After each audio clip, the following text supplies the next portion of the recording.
मनमानी करने वाली बहू। रोज की तरह सुबह आंगन को साफ करती हुई माजी ने गुड़िया बहू को जोर से आवाज लगाई, बहू आज नाश्ते में पकौड़े बना लो, बच्चे भी खा लेंगे। अब वहाँ बहू तो पहले से ही तवे पर पराठे सेक रही थी। गुड़िया बोली, माँ, नन्ही पारो तो एक खा भी चुकी है और रोहन को बस परोस रही हूँ।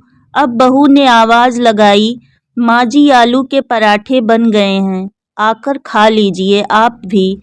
अब ये सुनते ही माँ जी ने दबे स्वर में कहा, अब हमसे कौन पूछता है भाई, सब अपनी अपनी मर्जी करते हैं। खैर, अब तो ये रोज का था। माँ जी बात बात पर बहू को सिखाने की कोशिश करती और बहू तो बस अपने मन की ही सुनती थी। बहू नहलाने से पहले रोहन की मालिश कर देना, तो वहीं गुड़िया बोली, माँ जी, वो तो कब का नहा चुका है, अब कल कर दूंगी। अब बात बात पर माँ जी जो भी काम कहती, गुड़िया या तो उसे उलट करती या फिर करती ही नहीं। अब शाम ढलने लगी थी। पूजा के बाद माँ जी अपने संदूक को पलंग के नीचे से बाहर की ओर खींचने लगीं। तभी गुड़िया कमरे के पास से गुजर रही थी और उसकी नज़र माँ जी पर गई। वो एकदम कमरे में दाखिल हुई और बोली, माँ जी, क्या कर रही हैं आप? इतना भारी संदूक अकेले निकाल रही हैं? और ये कहते हुए संदूक निकालकर पलंग पर रख दिया। आपको पहले भी मना किया है कि बुला लिया कीजिए। अब माँ जी मन ही मन बहू की चिंता देखकर खुश होने लगी और कहा, चल अगली बार ध्यान रखूंगी। संदूक को खोलते हुए धीमे स्वर से बोली, गर्म कपड़े पता नहीं कहाँ रख दिए मैंने। संदूक खोलते ही सबसे पहले माँ जी को एक सुर्ख लाल रंग की साड़ी रखी नजर आई। अब बहू भी पास ही खड़ी थी। उसने झट से पूछा, माँ जी, ये कौन लाया?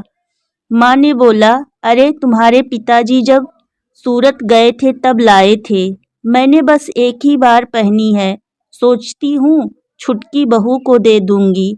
अब ये सुनते ही गुड़िया बहू फिर से गुस्से में तिलमिलाई और मन ही मन कहने लगी कि काम मैं करूं सारा दिन और तोहफे लेते वक्त छुटकी बहू याद आती है।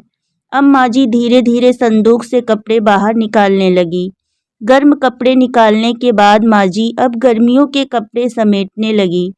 तभी गुस्से में लाल गुड़िया कमरे से बाहर निकलने लगी।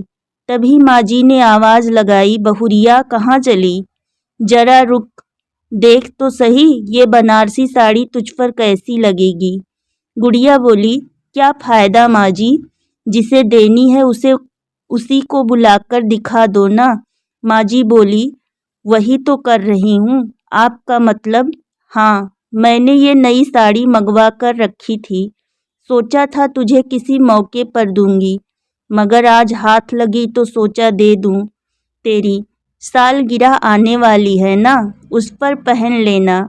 चल अब जल्दी से संदूक वापस वहीं रख दे और जाकर रसोई संभाल। ये कहानी दोस्तों हमें यह समझाती है कि कई बार कानों सुनी गलत होती है तो कई बार आंखों देखी भी गलत हो सकती है।